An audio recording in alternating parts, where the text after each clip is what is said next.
नमस्कार विद्यार्थी मित्रांनो, Mpsc एज्युकेशन आपल्या यूट्यूब चॅनलवर तुमचं सर्वांचं हार्दिक स्वागत आहे. मित्रांनो बघा, आपण स्टॅटिक जीकेची सिरीज चालू करतोय, ती सर्वांसाठी उपयोगी ठरते या दृष्टीने चालू करतोय. ओके, त्याला IQ टेस्ट एक नाव दिलं आहे. यामध्ये आपण सुरुवातीला सर्व प्रश्न पाहणार आहे. त्याच्यामध्ये तुम्हाला किती येते ते पहा. त्यानंतर आपण पुन्हा क्वेश्चन घेताना रिपीटमध्ये ते त्याच्याबद्दलचे आन्सर पाहणार आहे बघा.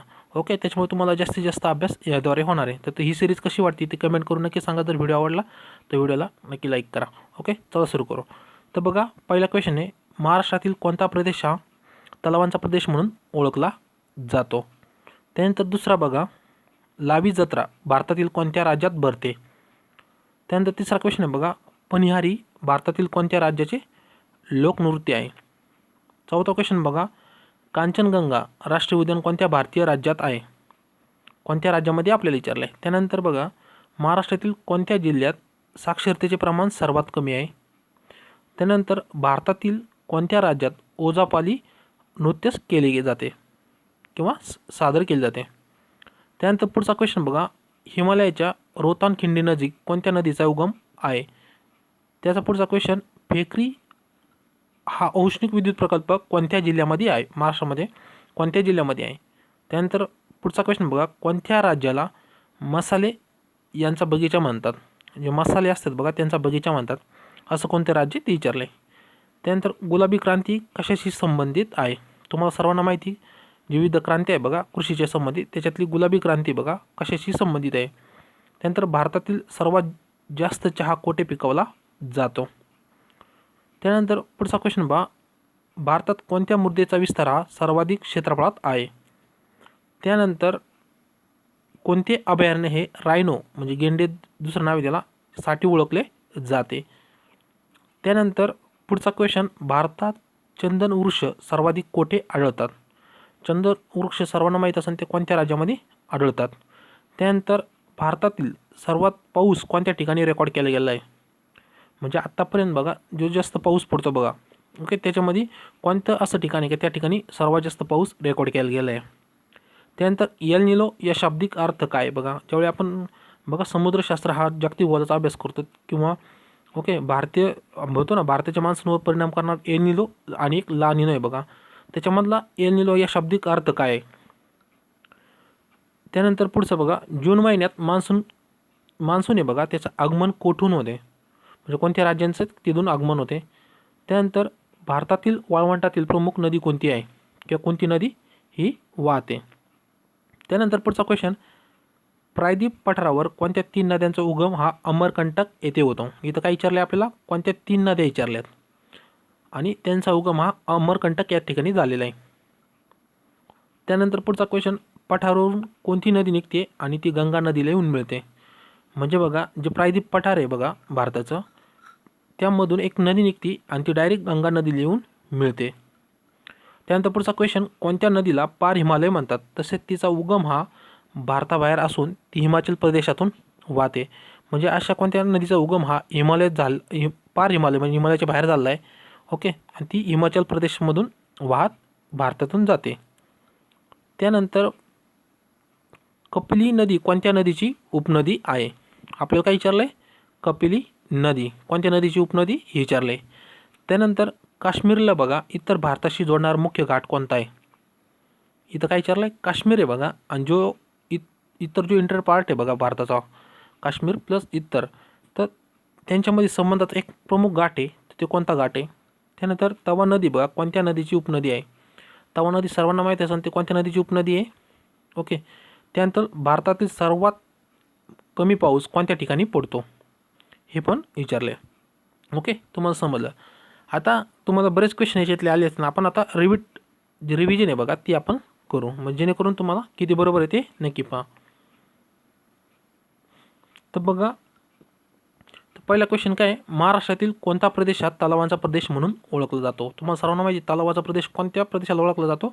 महाराष्ट्राचे बघा विदर्भ, त्याच्यामध्ये जो पूर्व विदर्भ आहे का त्याला तलावांचा प्रदेश म्हणून ओळखला जातो. त्यानंतर लावी जत्रा बघा भारतातील कोणत्या राज्यात भरते? जी लावी जत्रा आहे बघा असं कोणत्या राज्यात भरते विचारले आपल्याला, कोणत्या राज्यात? हिमाचल प्रदेशमध्ये भरते. त्यानंतर तिसरा बघा, पनिहारी भारतातील कोणत्या राज्याचे लोकनृत्य आहे? पनिहारी तुम्हाला सर्वांना माहिती असेल हे कोणत्या राज्याचं लोकनृत्य आहे? राजस्थान. त्यानंतर कांचनगंगा बघा राष्ट्रीय उद्यान कोणत्या भारतीय राज्यात आहे? तुम्हाला सर्वांना माहिती करंट न्यूजमध्ये होतं कांचनगंगा. ओके, युनेस्कोने त्याला अवॉर्ड पण युनेस्कोच्या लिस्टमध्ये ते गेलेलं आहे राष्ट्रीय उद्यान. तर कांचनगंगा राष्ट्रीय उद्यान कोणत्या भारतीय राज्यात आहे? हे आहे सिक्कीममध्ये. त्यानंतर महाराष्ट्रातील कोणत्या जिल्ह्यात साक्षरतेचे प्रमाण सर्वात कमी आहे? म्हणजे असा कोणता जिल्हा आहे की त्या जिल्ह्यामध्ये साक्षरतेचे प्रमाण सर्वात कमी आहे? तुम्हाला सर्वांना माहिती असेल ते नंदुरबार जिल्हा आहे. त्यानंतर भारतातील कोणत्या राज्यात ओझापाली नृत्य केले जाते? ओझापाली नृत्य कोणते? तर आसाममध्ये केले जाते. त्यानंतर पुढचे क्वेश्चन पहा. हिमालयाच्या रोहतांग खिंडी नजीक कोणत्या नदीचा उगम होतो? तो कोणत्या? बियास नदीचा उगम होतो. हिमालयाच्या रोहतांग खिंडी नजीक कोणत्या नदीचा उगम होतो? बियास. त्यानंतर फेकरी हा औष्णिक विद्युत प्रकल्प कोणत्या जिल्ह्यात आहे? तर फेकरी सर्वांना माहीत असेल कोणत्या ठिकाणी? तर कोणत्या? जळगाव या ठिकाणी. तर कोणत्या? जळगाव जिल्ह्यामध्ये हा विद्युत प्रकल्प आहे. औष्णिक विद्युत प्रकल्प आहे. कोणत्या राज्याला मसाले यांचा बगीचा म्हणतात? तर मसाल्याचा बगीचा असणार राज्य कोणते? केरळ. त्यानंतर गुलाबी क्रांती कशाशी संबंधित आहे? हे आहे झिंग किंवा झिंगा म्हटलं जातं त्याला. त्यानंतर भारतात सर्वात जास्त चहा कोठे पिकवला जातो? सर्वात जास्त चहा दार्जिलिंग या ठिकाणी पिकवला जातो. त्यानंतर पुढचा क्वेश्चन पहा. भारतात कोणत्या मृदेचा विस्तार सर्वाधिक क्षेत्रफळात आहे? असं म्हणजे कोणती मृदा आहे की त्याचा विस्तार सर्वात जास्त आहे? त्याला गाळाची मृदा म्हणतो आणि हिंदीमध्ये त्याला जलोढ मृदासुद्धा म्हटलं जातं. ज्या नद्यांच्या आसपास उत्तरेकडील नद्यांच्या आसपास सर्वात जास्त आहे. त्यानंतर कोणते अभयारण्य हे रायनो किंवा गेंडेसाठी ओळखले जाते? तर काझीरंगा हे राष्ट्रीय अभयारण्य कशासाठी ओळखले जाते? रायनोसाठी ओळखले जाते. भारतात बघा चंदन वृक्ष सर्वाधिक कोणत्या ठिकाणी आहे किंवा सर्वात जास्त सर्वाधिक कोठे आढळतात? तर कुठं आढळतं? हे कर्नाटकमध्ये आढळतं. त्यानंतर पुढचा क्वेश्चन. भारतात सर्वाधिक पाऊस कोणत्या ठिकाणी रेकॉर्ड केला गेला आहे? हे सर्वांना माहिती आहे, मौसिन रामन ह्या ठिकाणी रेकॉर्ड केलेला आहे. त्यानंतरचा पुढचा क्वेश्चन. एल निनो या शाब्दिक अर्थ काय आहे? एल निनो सर्वांना माहिती, त्याला ईसा बालकसुद्धा म्हणलं जातं, लहान बालक. आणि 25 डिसेंबरच्या आसपास बघा जे पेरू म्हणजे दक्षिण अमेरिकेतील बघा एक देश आहे पेरू, त्याच्या पश्चिम तटावर पश्चिमेलाच हा देश आहे, त्या ठिकाणी काय होतं? एल निनोची उत्पत्ती किंवा जे पॅसिफिक समुद्र आहे बघा त्याच्यामध्ये म्हणतो ना अचानक काय होतं, जे नॉर्मल वातावरण आहे बघा त्याच्यामध्ये जे समुद्राचे तापमान अचानक वाढतं त्याच्यामुळे काय होतं? हे वारे निर्माण होतात आणि त्याचा परिणाम हा भारतातील बघा मान्सूनवर होतो का. त्याच्यामुळे काय होतं? जे पेरू या ठिकाणी मोठ्या प्रमाणावर पाऊस पडतो, त्याच्यामुळे जे भारताचे म्हणतो ना आपण मान्सून वारे बघा याच्यावर परिणाम होऊन ते मान्सून वारे हे काय होतात? भारताकडे न येता त्यांची ताकद कमी होते. ओके.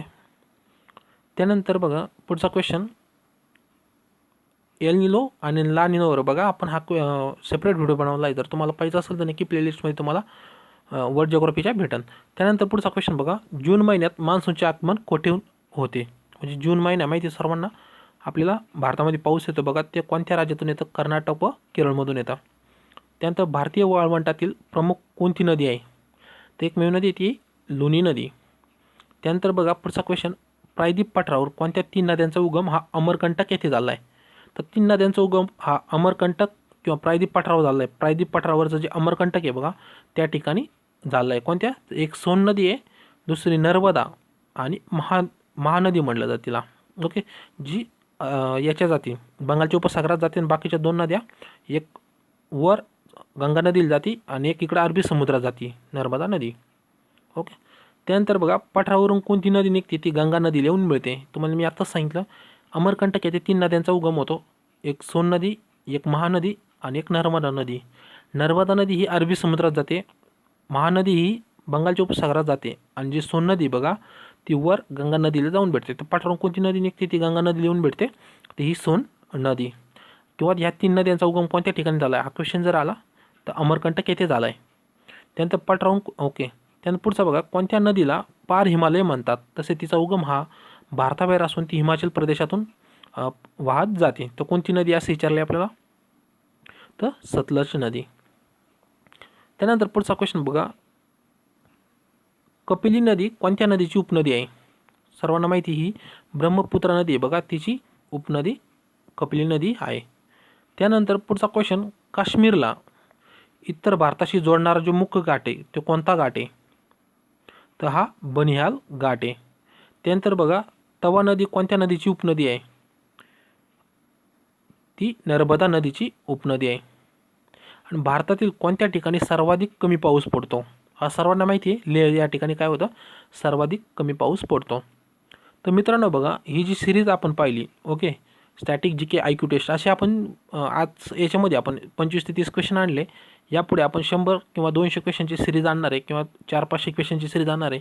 तर ही सिरीज पुढे चालू ठेवायची का? नक्कीच कमेंट करून सांगा. जर व्हिडिओ आवडला तर व्हिडिओ लाईक करा. चॅनल अजून जर तुम्ही सबस्क्राईब केलं नसेल, कारण आपण चांगले उपक्रम आपल्या चॅनलवर आणणार आहे आणि सर्व फ्री ऑफ कॉस्ट असणार आहे. ओके, तुम्हाला जर ही सिरीज आवडली नक्कीच कमेंट करून सांगा. आपल्या जे विद्यार्थी मित्र आहेत तुमच्या ग्रुपमधले, तर त्या सर्वांना सजेस्ट करा.